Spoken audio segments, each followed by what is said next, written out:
Yen besuk Maryang eman yen wonten grahana ning sasi srengenge kembar lim. Terus nih. Lin pangalit gumlaring siti. Ngono.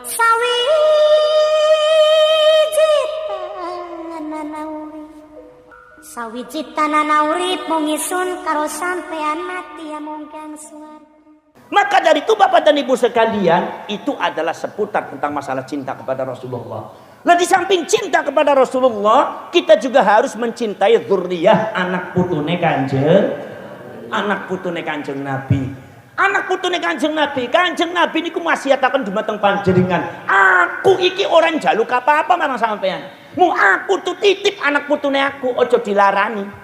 Gina mboten, jangan disakiti. Jadi kalau kali panjenengan niki wajib membawa amanatnya Rasulullah sallallahu alaihi wasallam tentang masalah anak cucunya Rasulullah, yaitu jangan disakiti dan diikuti dan dipun ragati dipun hormati dumateng panjenengan. Menghormati cucunya Rasulullah, tapi kita jangan salah orang. Jangan sampai yang kita anggap cucunya Rasulullah ternyata bukan cucunya Rasulullah.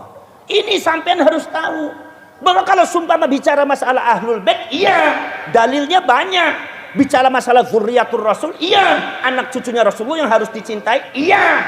Tetapi yang jadi pertanyaan apa? Apakah orang yang mengaku cucunya Rasulullah itu betul-betul cucunya Rasulullah? Ini harus diteliti. Harus napa mboten? Sehingga kalau kali panjenengan boten salah napa? Boten salah demen dumateng tiyang. Dina mboten? Lah ana sing ngomong ndika, yo daripada lebih baik salah demen daripada salah sengit. Salah marang geding, salah marang sengit. Lebih baik salah mencintai daripada salah membenci. Ya ora pada apik ya salah mencintai. Wong cinta dumateng Yahudi ora apik niku napa mboten? Para cerek para sedulur mawon. Ini permasalahannya apa? Permasalahannya adalah menyangkut nama baik dan keagungan kebesarannya Rasulullah sallallahu alaihi wasallam, menyangkut kemuliaanipun Kanjeng Nabi niku wong sing mulia, tapi di framing dumateng tiyang Yahudi Kanjeng Nabi niku mboten sae. Di framingnya kados ngoten. Framing ngertos apa mboten? Ngertos apa mboten framing? Orang ngerti? Ya wis ora usah dipikiri kari dirongokna bae. Poros dulu. Di framingnya seperti itu. Maka dari itu di sini kewajiban umat Islam itu menjaga kesucian dan kemuliaanipun Kanjeng. Maka dari itu para dulu, kalau seumpama ada, yaitu adalah kiai-kiai Nahdlatul Ulama yang muda-muda tampil ke depan untuk membahas nasabnya klan Ba'alwi sing disebut klan Habaib marang sampean, itu jangan dikatakan, jangan diasumsikan bahwa kiai itu benci ke Habib. Jangan dikatakan bahwa kiai itu adalah hasud maring Habib. Ngasud diopo kenal beora. Gino mboten? Kalau seumpama mau hasud mau benci mungkin dari dulu sudah dilakukan. Gino mboten? Ya masalahnya zaman dahulu itu ulama-ulama NU tidak pernah membahas nasabnya Habib. Kenapa zaman sekarang ada? Ya zaman gemin tuh Habaib ora ana sing petakilan. Saiki ono tampil Habaib sing petakilan yang sudah keluar daripada akhlaknya baginda Rasulullah SAW, bahkan membahayakan pendidikan keagamaan rakyat Indonesia. Ya kudu dibahas orang mau tidak mau. Apalagi zaman sekarang itu ada satu klan yang mengaku dirinya cucunya Kanjeng Nabi sudah ratusan tahun. Gini betul. Dan para dulu sudah dibahas oleh ulama-ulama zaman dahulu.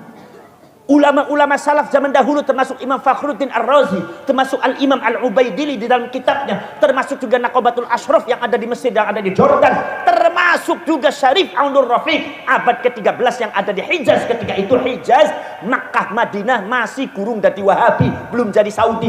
Itu dikuasai oleh Syarif Aunur Rafiq. Itu sudah membahas tentang masalah nasabnya Ba'alwi dan dinyatakan nasab Ba'alwi dari Hadramaut Yaman itu batal. Nasabnya banyak dipalsukan, disambung-sambungakan nasab orang bener, ceritanya banyak dipalsukan sehingga disambung-sambungakan barang Kanjeng Nabi, sementara ceritanya semua adalah bohong semua. Maka dari itu Syarif Aunur Rafiq ketika itu melarang kaum Ba'alwi memakai nama Sayyid, memakai nama Syarif. Kalau ada ketahuan ditangkap penjara.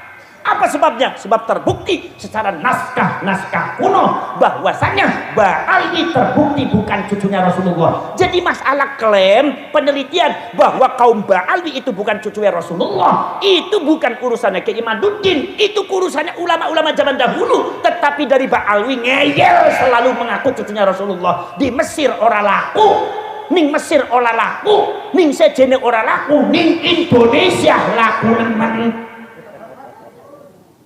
Paham? Karena Indonesia kan saking mencintai Rasulullah ya. Jadi orang banyak husnudzon aja katanya. Saudara-saudara sekalian, ini saudara-saudara sekalian.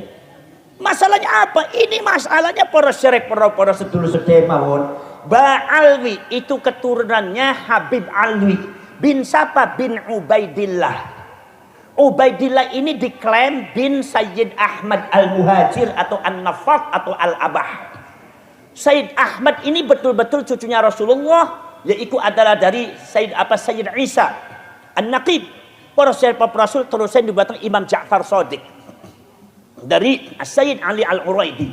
Para sahabat para sedulur temaun, Sayyid Ahmad itu betul-betul cucunya Rasulullah. Tiba-tiba di Yaman di Hadramaut abad ke-10 Hijriah itu ada seorang ulama namanya Habib Ali As-Sakran mengatakan bahwa Said Ahmad punya anak Ubaidillah.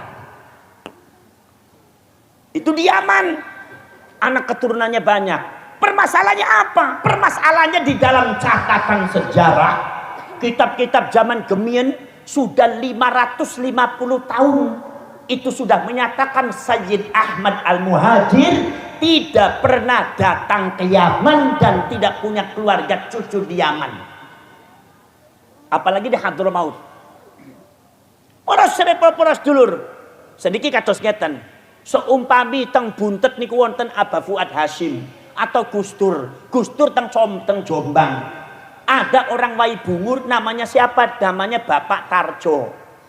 Bapak Tarjo mengaku dirinya cucunya atau putrane Gustur. Sing pertama kali dilalari sinten? Tiang Jombang toh. Dina mboten panjenengan nglalari teng Jombang niki wonten tiang Waibungur ngakune putrane Gustur leres napa mboten? Lah terus keluargane Gustur mbayeni sinten ngendika bahwa Gustur tidak pernah punya anak yang ada di Lampung di Waibungur. Gus Dur tidak pernah punya anak yang namanya Tarjo. Niki sing dicepeng teng panjenengan Waibungur apa Jombang? Nggih napa mboten? Pasti semua itu. Ono Aba Fuad Hasyim gada putra 11. Anaknya ini. Tiba-tiba ada orang namanya Bejo, Muhammad Bejo, mengaku dirinya putranya Aba Fuad. Sing dilalari teng pundi? Teng Buntet teng Cirebon niki wonten tiyang saking metro mengaku dirinya mengan anaknya Aba Fuad. Leres napa mboten? Lah terus keluarga saking Buntet ngendika Aba Fuad tidak pernah punya anak yang namanya Muhammad Bejo. Anaknya Aba Fuad kiye 11 kiye tidak disebutkan Bejo. Lah sing dicepeng metro apa Buntet? Lah terus pripun? Dina mboten? Lah niku pada waktu para Ba'alwi niku mengatakan bahwasanya ini Ubaidillah itu putranya Said Ahmad, niki dilalari dumateng Irak sebab Said Ahmad niku saking Irak keluargane wonten teng Irak. Anak putune wonten teng mriku. Lah teng mriku niku ngendika bahwa Said Ahmad niku boten nate teng Yaman, tidak pernah punya anak yang namanya Ubaidillah. Makanya para Rasul selama hidupnya pada waktu abad ke-4 Hijriah, ke-3 Hijriah, niku Said Ahmad Al-Muhajir, niku caket kali ulama besar nasabah pencatat nasab cucunya Rasulullah, khususnya dari Said Ahmad, namanya Imam Al-Ubaidili. Imam Al-Ubaidili ini adalah dekat dengan keluarganya Said Ahmad, contohnya Said Muhammad bin Said Ahmad, niki caket kali keluarganya Said Ahmad, caket dekat dengan keluarganya Said Ahmad. Imam Al-Ubaidili niku di dalam kitabnya mengatakan bahwa Said Ahmad punya anak cuma 3. 1 Muhammad, nomor 2 Husain, nomor 3 Ali. Imam Al-Ubaidili tidak pernah menyebutkan Ubaidillah sebagai putranya Said Ahmad. Kalau memang datanya tidak ada, kemudian bagaimana? Jadi nek panjenengan kepengen diputusaken dari putu Kanjeng Nabi, tunjukkan data sejarahnya mana. Ojo mau ngaku-ngaku. Begitu diklaim panjenengan duduk putu Kanjeng Nabi, bisane mau nyewot, bisane demo-demo mencaci maki para ulama, para kiai NU. Ken dasmu tuh ngomong kayak kowe ora bener ki. Gina mboten? Laras napa mboten? Nanti ki para syarek para sedulur sedherek mawon. Jadi bukan masalah benci, datanya mana? Kawit zaman abad ke-3 abad ketiga atau abad ke-4, Said Ahmad meninggal itu tahun 345 itu tidak ada nama anak namanya Ubaidillah. Abad ke-5 nggak ada, ke-6, ke-7, ke-8, ke-9, baru abad ke-10 kira-kira 550 tahun setelah kewafatan Said Ahmad tiba-tiba muncul nama Ubaidillah di Yaman, sedangkan di dalam sejarahnya Said Ahmad itu tidak pernah datang ke Yaman. Jadi para sedulur, iki sing diwaca ning para ulama para kiai NU, wong jenenge ulama NU ngulik ning bahasa sesuatu, teliti ning bahasa sesuatu, nek durung rampung yang ngulik terus nganti serampung-rampunge. Mila susah dirungkat niku kiai NU. Moco sing diwaca niku dudu mong bukan sekedar 1-2 kitab, tetapi yang dibaca sudah 280 judul kitab. Sudah tidak nyambung. Bahkan terakhir para Rasul ada karangannya Ad-Doktor Salahuddin Al-Bakri, yaitu adalah Tarikhul Hadrami As-Siyasi. Itu menunjukkan boroknya kaum Ba'alwi di dalam memalsukan nasab-nasab yang berkaitan dengan Rasulullah SAW semakin terbuka. Wis ora usah dipikirin kadi tirone mawon. Mikirin apa sampean? Mikiri Islam ku kaya nemen wae bungur mikiri Islam. Patungan mulutan ora gelem sampean. Kenapa mboten? Lah ini masalahnya. Para cerek para sedulur satu itu. Nomor selanjutnya para cerek para sedulur sedaya mawon. Kesaksian Banul Ahdal, Banul Qudaimi. Banul Ahdal dan Banul Qudaimi itu adalah dua suku dari Irak yang menyertai Said Ahmad ketika kemana-mana bisnis. Golongannya Said Ahmad disebutnya Alawiyun. Alawiyun itu adalah nisbat kepada Sayyidina Ali, bukan Alwi bin Ubaidillah. Itu saudara-saudara sekalian. Kemudian isinya adalah Syiah Imamiyah, orang Yahudi ikut kepada Said Ahmad, kadang-kadang berbisnis bareng orang Syiah. Pada waktu Said Ahmad keluar dengan Banul Ahdal, Banul Qudaimi, kesaksian Banul Ahdal, Banul Qudaimi sesuai dengan pakem sejarah yang ada di Irak mengatakan Said Ahmad itu tidak sampai ke Hadramaut, tidak sampai ke Yaman. Said Ahmad hanya sampai di Irak Selatan. Beliau gerah, sakit, sedo, wafat, dikubur teng Irak Selatan. Namanya daerah Najaf. Yang mengkuburkan Banul Ahdal, Banul Qudaimi, yang mensolati, yang mengkafeni, yang memandikan adalah mereka. Kesaksiannya itu. Makanya sejak tahun 345 sampai beratus-ratus tahun, abad ke-4, ke-5, ke-6, ke-7, ke-8, ke-9, ke-10, ke-11, ke-12, lebih daripada 700-800 tahun, makomnya Said Ahmad Al-Muhajir itu ulama mufakat ada di Najaf, Irak Selatan, pekuburan yang terbesar di dunia. Ada sebuah masalah. Apa masalah? Iki kaum Ba'alwi abad ke-11 ke-12 membuat makamnya Said Ahmad di Husaisah, Yaman. Lho urusannya pripun niki? Menyalahi sejarah umat Islam yang dimufakati oleh umat Islam.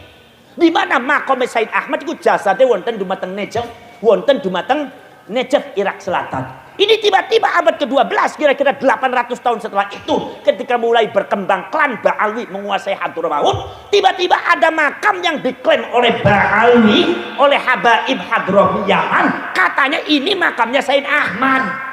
Niku diklaim Said Ahmad makamnya teng Riku, teng Husaisah. Akhirnya makamnya wonten kali. Datang ke Indonesia buat makam palsu lagi. Jadi hobinya Habaib niku gawe makam palsu. Hobi nemen niku Pak. Ada satu daerah niku Pak, seorang Habib niku para sahabat Rasul iku damel makam sing ora ana isih ning pinggire griyone. Mulai ngangge ziarah nganggo tabarukan, ngalah barokah ning opo ora ana jasane kok ngalah barokah. Ndasmu. Ki ajarane Habib ki ajarane sapa ki? Gina mboten? Para syirik para sedulur sedaya mawon.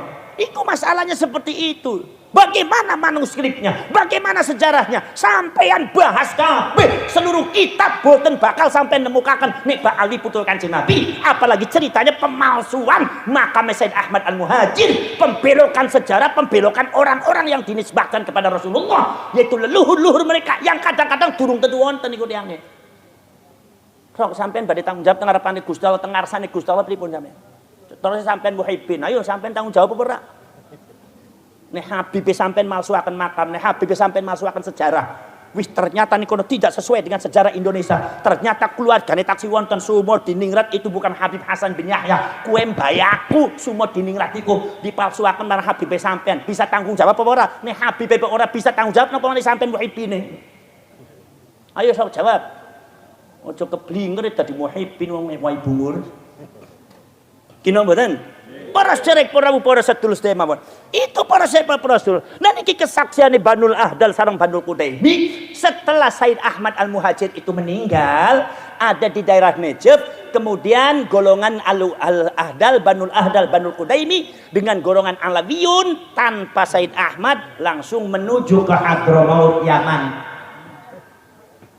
Jadi pada waktu ke Hadramaut Said Ahmad sudah meninggal di Najaf. Ada catatan Ba'alwi mengatakan bahwa Said Ahmad itu pindah hijrah ke Yaman. Mulanya disebutnya Ahmad Al-Muhajir. Itu dianggap oleh tokoh-tokoh Nakobatul Ashraf yang ada di dunia. Dianggap cerita itu palsu. Karena memang apa? Karena memang Said Ahmad makome ono ning Najaf dan meninggal di sana. Belum sampai ke Hadramaut. Kalau sampean membela Ba'alwi berarti sampean harus membohongi seluruh para ulama banyak. Ayo. Membohongi jasa dari Said Ahmad wonten dumateng Najaf niku. Lah begitu sampai di Yaman, maka Banul Ahdal ada di Son'a, Banul Qutaimi ono ning Yaman Selatan. Kemudian para sedulur, iku golongan Alawiyun yaitu Syiah Imamiyah yang banyaknya adalah orang-orang Yahudi sudah masuk agama Islam. Tapi orang Yahudi itu masuknya di Hadramaut. Jadi Hadramaut niku tempat Yahudi sing mlebu Islam. Maka dari itu sampai ngerti tahun 45 tahun 45 pada waktu Yahudi Hazari pengen mencaplok Palestina, Zionis pengen mencaplok Palestina, Zionis mencari mata-mata dari kalangan ras Yahudi yang pintar berbahasa Arab dan face-nya wajahnya wajah ke Arab-Araban, maka diambillah Yahudi dari Hadramaut. Paham? Kemudian datang agamanya Islam, mengajarkan masyarakat Palestina tentang masalah Quran dan segalanya, dipercaya oleh masyarakat Palestina, muhibbinnya banyak, sampai orang itu dijadikan imam besar Masjidil Aqsa. Tapi Allah Maha tahu wa makaru wa makarallah wallahu khairul makirin. Mereka buat rekayasa dan strategi. Allah adalah paling ahlinya strategi dan rekayasa. Dibongkar oleh Allah, ketahuan bahwa orang imam besar Masjidil Aqsa itu ternyata adalah mata-mata Yahudi Zionis. Dan ternyata ternyata dia itu adalah ras Yahudi asalnya dari Hadramaut. Sampean kudu ngerti ke, nek boten dicitok nek orang ngerti-ngerti sampean. Niku ngengkel letok ngeyel letok ngerti ora sampean kadang-kadang. Para syirik para sedulur sedaya mawon. Niku akhirnya para syirik para sedulur, kemudian setelah itu para syirik para sedulur, ceritanya Banul Ahdal itu ada di Son'a, Banul Qutaimi ada di Yaman Selatan. Kemudian yang Yahudi Askenazi atau Yahudi Hazari dari Syiah Imamiyah itu ada di Hadramaut. Tiba-tiba Banul Ahdal itu main ke Hadramaut. Di Hadramaut lagi geger. Apa gegernya? Ini ada lagi geger. Katanya ada Sayyid Ahmad punya anak Sayyid Ubaidillah, memiliki ribuan murid. Muridnya muhibbinnya sangat banyak. Banul Ahdal kaget. Banul Qutaimi kaget. Sayyid Ahmad Bukankah Sayyid Ahmad itu sudah meninggal? Saya yang menguburkan. Kok ternyata di Hadramaut ada orang yang mengaku Sayyid Ahmad punya anak Ubaidillah. Saudara-saudara sekalian, akhirnya Banul Ahdal memanggil kawannya dari Banul Qudaimi. Berapa minggu kemudian datang dari Banul Qudaimi mengatakan bahwa di Hadramaut lagi ribut, ada Sayyid Ahmad punya anak Sayyid Ubaidillah, cucunya Rasulullah yang akan memberikan syafaat di surga dan menyelamatkan orang dari api neraka yang ada di Hadramaut. Muridnya, muhibbinnya sudah ribuan orang mengaku dirinya cucunya Rasulullah. Akhirnya kemudian Banul Ahdal karena punya prinsip wala talbisul haqqo bil batil wa taktumul haqqo wa antum ta'lamun. Jangan kalian mencoba-coba mencampurkan yang hak dengan yang batil, dan jangan coba-coba menyimpan kebenaran. Kalau kalian menyimpan kebenaran sementara kalian tahu, maka Allah akan masukkan kalian dirantai oleh Allah Subhanahu wa taala dengan rantai dari api neraka. Ancamannya sangat luar biasa. Maka akhirnya Banul Ahdal memanggil beberapa masyarakat yang ada di Hadramaut. Iku kata Banul Ahdal mengatakan, ya ma'asyirat nas, inna Sayyid Ahmad qad mata bi Najaf. Sayyid Ahmad itu sudah meninggal di Najaf. Sayyid Ahmad itu sudah meninggal di Najaf. Kami yang mensolati, kami yang memandikan, kami yang mengkafani. Maka dari itu kalau di sini ada Sayyid Ahmad itu, saya jadi bingung, ini Sayyid Ahmad dari mana? Tapi karena muhibbinnya sudah fanatik, raga mirip-mirip di Lampung dengan di Jakarta. Wah, akhirnya muhibbinnya marah-marah, lapor sama keluarganya Ubaidillah Sayyid Ahmad yang ada Hadramaut. Akhirnya Banul Ahdal mau dibunuh, Banul Qudaimi dikejar-kejar, diusir, difitnah katanya pembohong. Sebetulnya Banul Ahdal dan Banul Qudaimi mengakui bahwa dia juga ada kepengen juga mengaku cucunya Rasulullah, cuma dia urung. Kenapa? Sebab kedahuluan golongan Syiah Imamiyah. Jadi pada bayora benar. Saudara-saudara, kenapa sebabnya? Sebab pada waktu zaman dulu di Iran ini lagi paceklik. Di Iran jadi paceklik, maka dari itu orang-orang banyak mengaku dirinya cucunya Rasulullah. Dalam rangka apa? Mereka dalam rangka mencari dunia, kehidupan yang enak. Jadi bukan karena ikhlas untuk dakwah. Saudara-saudara sekalian, akhirnya karena diusir dari Banul Ahdal dan dari Banul Qudaimi, ada yang mengendap-endap pengen tahu yang mengaku Sayyid Ahmad Al-Muhajir ini siapa sebetulnya. Begitu diendap-endap, begitu yang disebut Sayyid Ahmad keluar, Banul Ahdal faham, Banul Qudaimi faham. Oh, dia kalau begitu mah aku juga kenal sama dia. Dia itu bukan Ahmad Al-Muhajir, dia itu Muhammad bin Sulaiman, seorang Yahudi dari Irak, majhulun nasab, nasabnya tidak dikenal. Maka dari itu saudara-saudara, karena Sayyid Ahmad itu adalah yang mengaku Sayyid Ahmad itu tidak dikenal, itu nama aslinya adalah Muhammad bin Sulaiman, orang Yahudi tapi sudah masuk Islam, tapi sukanya bohong. Akhirnya saudara-saudara, Banul Ahdal diusir, Banul Qudaimi diusir. Kata Banul Ahdal mengatakan, akhirnya fitnah itu tidak hilang sampai sekarang. Paham? Paham nama betul?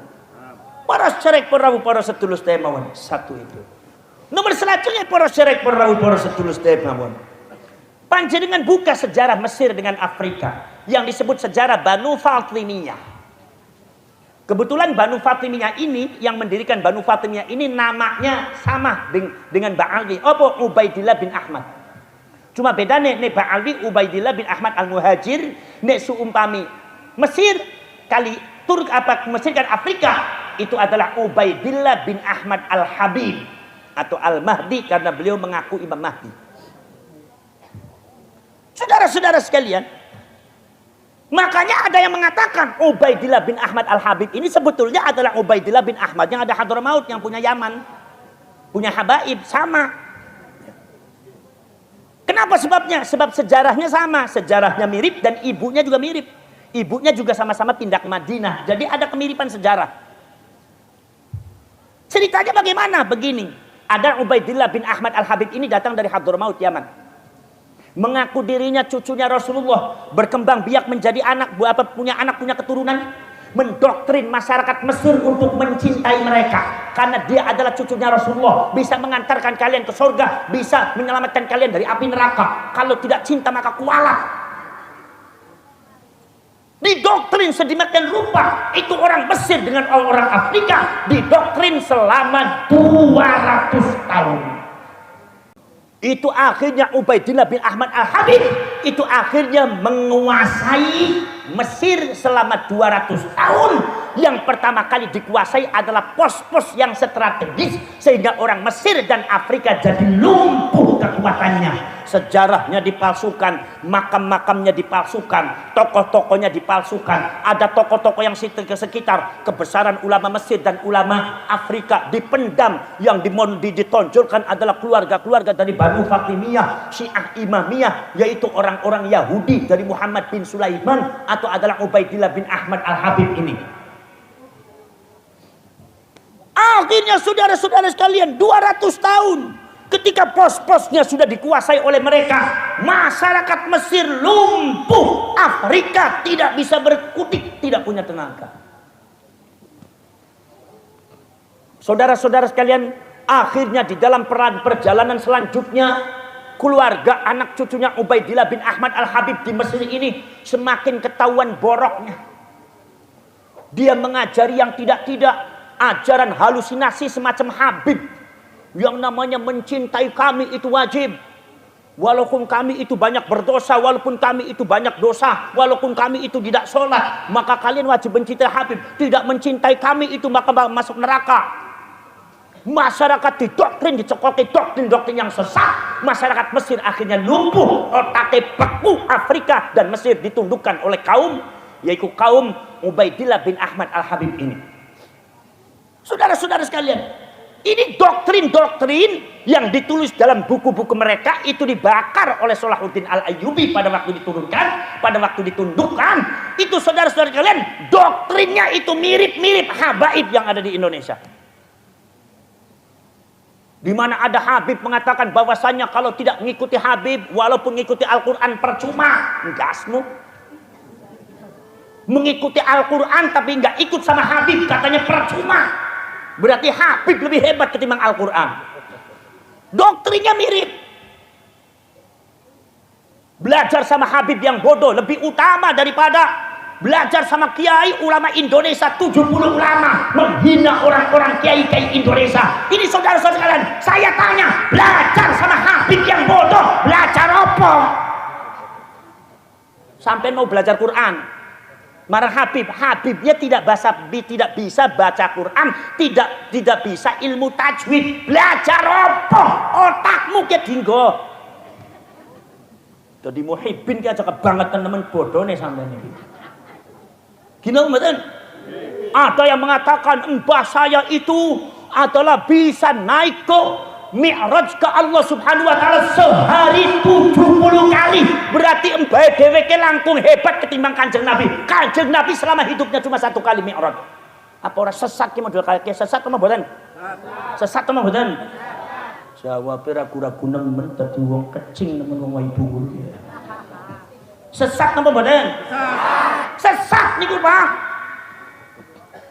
Masya Allah, sampai ada katanya kakinya Habib yang penuh dengan maksiat dibanding dengan kepalanya kiai, lebih mulia kakinya Habib. Dasmu, ini ajarannya siapa? Ini ajaran iblis, ajaran Yahudi, bukan ajarannya Kanjeng Nabi. Mungkin apa betul?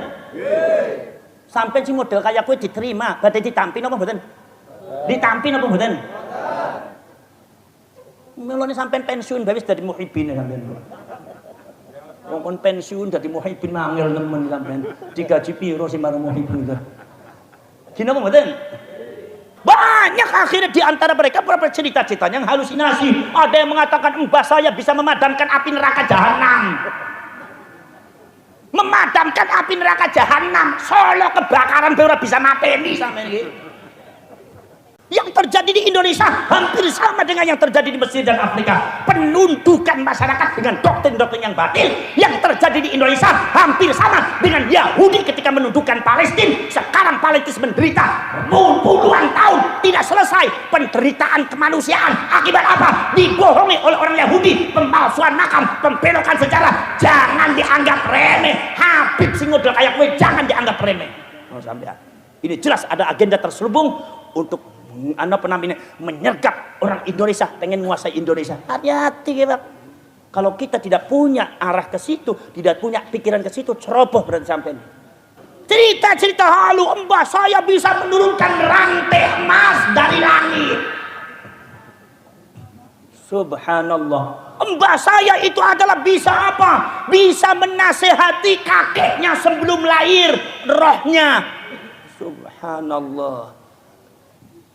Bukan seperti itu saja saudara-saudara. Ini banyak oknum-oknum habaib sing kadang-kadang ora bener angger ngomong ngedabrus niku banyak.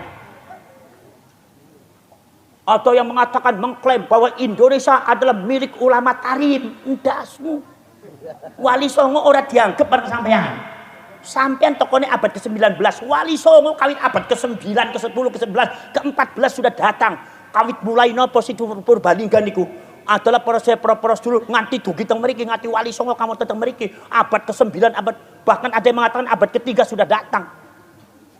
Diklaim lagi ada lagi Purwakarta kalau tanpa habaib tidak akan bisa terbuka. Iki Mbah Sempur termasuk keturunan Sultan Hasanuddin tuh bagus wonten dumateng Bogor, wonten dumateng Purwakarta ora direken apa. Ono maning oknum Habib enom pinter ora dari santrine aku luwih pinter santri aku maca kitab sing kiri ning kanan dasmu. Gino mboten ngelek-elek kiai, ngelek-elek ulama. Iki ono Habib ketinggae kaya kowe. Makanya dirungkat marang Gusti Allah, ini bukan cucunya Rasulullah. Ke sampean kudu ngerti, kudu cerdas. Walaupun saya yakin membutuhkan waktu yang sangat lama. Gina mboten? Poros dulu sedaya mawon. Ono sing ngendika kalau tanpa Habib Indonesia tidak akan mengenal Islam. Kalau tanpa Habib Indonesia tidak akan mengenal Allah dan Rasulnya, tidak akan mengenal Al-Quran. Iki jelas oknum Habib sing ngendika kados ngeten, kambang pembohong besar dajjal iki, Pak. Ora bener. Ini harus ada yang bilang seperti itu, nek ora diomong kayak kowe iki sampean tuh ora ngerti-ngerti. Ora mudeng kowe sama kaya ning Habib wong fanatik temen sampeyan. Matur wong ora pinter ora apik. Sembahyang belang bentong ngaji Quran ora pernah. Dikintil marang sampean akhlaknya ora apik, akal ora dinggo. Lihat sejarah habaib itu datang di Indonesia abad ke-19. Yang mendatangkan siapa? Yang mendatangkan Belanda. Berarti sampean getinggol sengit marah habaib dasmu. Saya tidak benci, saya lagi memaparkan sejarah. Memang habaib dari Hadramaut yang mendatangkan Belanda. Bukan karena benci, fakta sejarah. Sampean jangan tersinggungan. Buka sampai literatur dan sejarah. Yang namanya habaib dari Hadramaut itu yang mendatangkan siapa? Belanda. Yang jadi masalah apa? Sebuah pertanyaan timbul. Belanda iki paling geting, paling sengit, paling benci kepada zuriatul Rasul, anak cucunya Rasulullah dari Sayyidina Hasan, dari Sayyidina Husain. Di Jawa, di Sumatera, di Kalimantan ini banyak cucunya Rasulullah dari Sayyidina Hasan, dari Sayyidina Husain.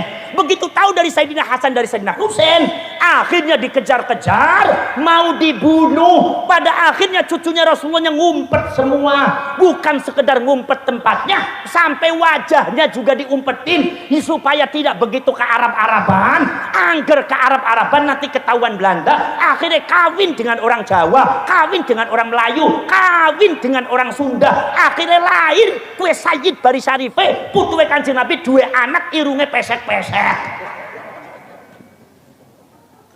Saya ngomong apa anake? Milo di Indonesia ku kata Syarif irung pesek nuwata. Irunge pesek-pesek ning Syarif, ning Sayyid putune Kanjeng Nabi. Ojo dielek-elek marang sampean, mentang-mentang pesek. Apa irung pesek ngaku putu Kanjeng Nabi langiten guyu ndasmu. Kenapa mboten? Para sahabat Rasul. Akhirnya Belanda orang ngerti yen niki Sayyid Kalisarif. Kenapa? Karena tampangnya Jawa. Disinilah akhirnya Indonesia lestari. Buktinya apa? Di dalam sejarah Spanyol dikuasai Islam 800 tahun. 800 tahun dikuasai Islam Spanyol. Tapi dirungkat, dihancurkan oleh Tartal. Cuma 2 tahun hancur lebur. Spanyol Islamnya habis. Ini fakta sejarah. India dikuasai Islam 300 tahun. Kawit zamane yaitu zaman Banu Abbasiyah terakhir sampai ke zamannya kerajaan Mughal India, kerajaan Islam 600 tahun menguasai India, dirungkat, dijajah, diserbu marang Inggris. 1 tahun Islamnya hancur sampai detik ini nggak bangkit. Terus sampai mana Spanyol? Ada nggak Islamnya? Bahkan orang Islamnya diusir waktu itu. Gini apa kan? Sampai bisa baca Indonesia dengan caranya Dzurriyyatur Rasul, dari kalangan Wali Songo dan para ulama yang ada di Nusantara, dari mulai Aceh, Samudra Pasar, sampai Sumatera, Padang, Minangkabau, sampai Kalimantan, Sampas, Pontianak, sampai Maluku, Ternate, sampai Bone, sampai ke Nusa Tenggara Barat, Nusa Tenggara Timur, sampai Jawa Barat, Jawa Timur, sampai ke Madura. Itu adalah cucunya Rasulullah, semuanya bersaudara. Itu semua dengan cara yang sama, yaitu adalah dafnul wujud, memendamkan diri supaya tidak ketahuan Belanda, kawin dengan orang Madura, kawin dengan orang Jawa, kawin dengan orang Sunda, irungnya pesek-pesek untuk mempertahankan agama. Bentuk wajah orang penting, sing penting iku i'la'u kalimatillah, meluhurkan kalimat Gusti Allah, agama Gusti Allah jangan sampai hancur di Indonesia. Makanya dengan caranya mereka, caranya para wali sangat jitu bahwasanya Indonesia dikuasai sama Belanda, bukan dijajah sama Belanda. Bukan cuma 2 tahun dijajah sama Portugis dan Belanda, bukan cuma 1 tahun,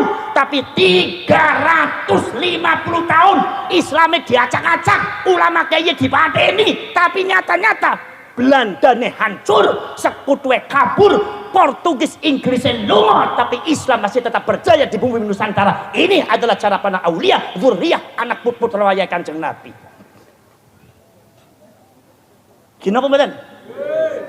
Kalau seumpama Belanda itu sangat benci kepada anak cucunya Rasulullah, sehingga dari Sayyidina Hasan dan Sayyidina Husain banyak di Kalimantan dibunuh, di Jawa dikejar-kejar mau dibunuh, di Sumatera dikejar-kejar mau dibunuh. Kemudian datang orang Belanda membawa orang Hadramaut, yaitu adalah kalangan habaib. Kalau mereka itu benar-benar cucunya Rasulullah, kata Belanda mengatakan ini cucunya Rasulullah yang benar, disebutnya Habib, cucunya Rasulullah. Kalau mereka benar-benar cucunya Rasulullah, kenapa orang Belanda tidak ngejar-ngejar mereka, dia membunuh mereka, malah di OP ini diurus oleh mereka? Ayo jawab. So, bisa jawab orang sakit jawab nomor botan gue mau ibine. Kalau mereka cucunya Rasulullah, kenapa nggak dibunuh sama Belanda? Kenapa malah diopeni?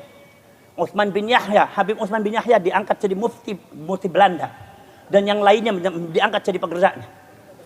Saya yakin, seyakin-yakinnya para Belanda itu tahu kalau habaib itu bukan cucunya Rasulullah. Kenapa sebabnya? Usut punya usut, ternyata Belanda yang menjajah Indonesia itu genetikanya sama dengan Ba'alwi, dengan habaib.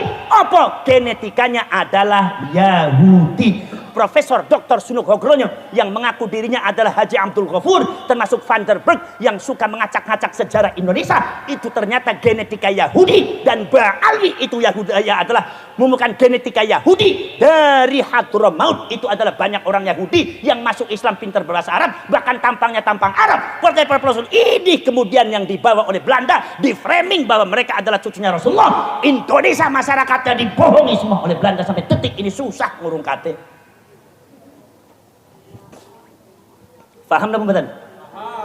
Ketika habaib datang abad ke-19, zaman Basim Asy'ari, Mbah Wahab, ratusan tahun Indonesia sudah kenal Islam, bukan lewat habaib tapi lewat syarif, lewat sayyid dari Hijaz. Lewat sayyid, lewat syarif dari Hijaz. Lewat cucu-cucunya Rasulullah yang membentuk Wali Songo dan para ulama yang ada di Sumatera dan ada di Kalimantan dan Maluku, di Ternate, Sulawesi, Nusa Tenggara Barat, Nusa Tenggara Timur, bersatu semuanya. Itu masih saudara semua. Saudara-saudara sekalian, ratusan tahun Indonesia sudah kenal Islam. Bahkan Nusantara panjenengan negarane sampean ratusan tahun ketika Habib baru datang menginjakan kakinya baru di Indonesia, baru dapat 1 hari, baru dapat 1 detik menginjakan kaki, Indonesia sudah punya peradaban Islam, Indonesia sudah pernah punya Mataram Islam, Indonesia sudah pernah punya Majapahit Islam, Kerajaan Pajang Islam, Kesultanan Demak Islam, Kesultanan Cirebon Islam, Kesultanan Samudra Pasai Islam, Kesultanan Banten Islam, Kesultanan Ternate Islam, Kesultanan Minang Islam, Padang Islam, kemudian Kesultanan Riau Islam, sampai Kesultanan Nusa Tenggara Barat Islam, Kesultanan Bone Islam, Kesultanan Maluku itu asalnya dari Mulukun, kerajaan-kerajaan kecil Islam sedoyo. Jadi Indonesia sebelum Habib datang sudah memiliki peradaban Islam yang lebih hebat daripada Yaman, yang lebih hebat daripada Hadramaut, lebih hebat daripada Habaib dan negaranya Habaib. Jadi kalau ada semua habaib mengatakan tidak ada habaib, maka Indonesia tidak akan mengenal Tuhan, tidak akan mengenal agama. Ini karena pembohong besar, nipu sampean, ngaku sampean, jangan percaya sampean.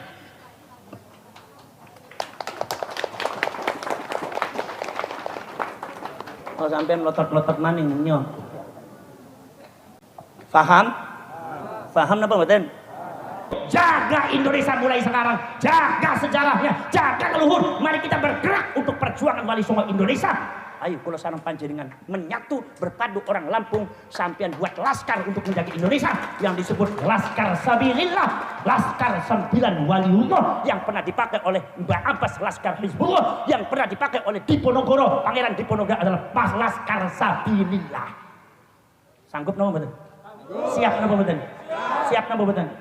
Kalau ada ba'alwi yang macam-macam, kalau ada habaib yang macam-macam, sampai berani enggak untuk menegur? Berani apa enggak? Berani apa tidak? Ngomong wani ragu-ragu nemen sampean. Kina apa mboten? Mudah-mudahan itu adalah bisa bermanfaat bagi kula kali panjenengan. Bismillahirrahmanirrahim. Alhamdulillahirabbil alamin hamdan syakirin, hamdan na'imin, hamdan yuwafi ni'amahu yukafi mazidah. Rabbana walakal hamdu kama yanbaghi li jalali wajhikal karim wa 'azimi sultanik. Allahumma salli salatan tujiruna biha minan nar wa tudkhiluna biha al-jannata ma'al abrar ya aziz wa ghaffar ya rabbal alamin. Allahumma tub 'alaina qabla al-maut warhamna 'inda al-maut wa la tu'adzibna ba'da al-maut ya khaliq al-maut wa ya sami' as-saut. Ihfazna min al-afati wal 'ahati wal 'uqubat. Allahumma ahsin 'aqibatana fil umuri kulliha wa ajirna min khizyi ad-dunya wa 'adzabil akhirah. اللهم لا تسلط علينا بذنوبنا من لا يخافك ولا يرحمنا. اللهم إنك عفو كريم تحب العفو فاعف عنا كريم. اللهم اجعل خير أيامنا يوم نلقاك وأنت راض عنا واختم بالصالحات أعمالنا واحشرنا مع المقربين وألحقنا بالصالحين وتوفنا مسلمين واغفر لنا ولوالدينا ولجميع المسلمين والمسلمات والمؤمنين والمؤمنات. ربنا آتنا في الدنيا حسنة وفي الآخرة حسنة وقنا عذاب النار وأدخلنا الجنة مع الأبرار يا عزيز وغفر يا رب العالمين. وصلى الله على سيدنا محمد النبي الأمي وعلى آله وصحبه وبارك وسلم. هذا دعانا كما أمرتنا فاستجب دعانا كما وعدتنا إنك لا تخلف الميعاد. سبحان ربك رب العزة عما يصفون وسلام على المرسلين والحمد لله رب العالمين. الفاتحة. بسم الله الرحمن الرحيم الحمد لله رب العالمين الرحمن الرحيم إياك نعبد وإياك نستعين اهدنا الصراط المستقيم صراط الذين أنعمت الله عليهم صراط الذين أنعمت الله عليهم غير المغضوب عليهم. هذا وأفوض إلى الله وأفوض أمري إلى الله والله بصير بالعباد. Nanti insyaallah masalah yang berkaitan Laskar Sabilillah di dalam rangka membentengi masyarakat Lampung dan para ulama dan leluhurnya insyaallah segera akan dibentuk. Panjenengan monggo rawe-rawe rantas malang-malang putung mlebu sedaya nggih teng Laskar Sabilillah nggih, kangge bela NU nggih, kangge bela para ulama, para kiai Islam negara kita, tanah air kita. Jangan sampai ada yang mengklaim sejengkal pun, jangan ada. Karena tanah air kita ini dibebaskan, dimerdekakan itu dengannya, bukan dengan nyawa, bukan sekedar dengan keringat, tapi dengan darah. Maka dari itu kita sebagai orang yang dikasih amanat oleh para leluhur, mari kita jaga. Jangan sampai kita mudah dibodohi orang. Jangan dicolong, jangan dicuri oleh orang. Nggih, walaupun atas nama agama. Nggih. Jadi panjenengan semua harus yakin bahwasanya tuh apa yang saya jelaskan berdasarkan ilmu dari Allah Subhanahu wa taala, berdasarkan ilmu yang saya pelajari. Kemudian saya menyampaikan kebenaran. Kalau saya menyimpannya, saya akan berdosa. Karena kalian akan tersesat selalu menyembah para habaib. Sedangkan habaibnya kadang-kadang ada yang nggak benar, ya. Hadza wa ufawwidu amri ila Allah wallahu basirun bil ibad wallahu muwaffiq ila aqwamit thariq. Wassalamu alaikum warahmatullahi wabarakatuh.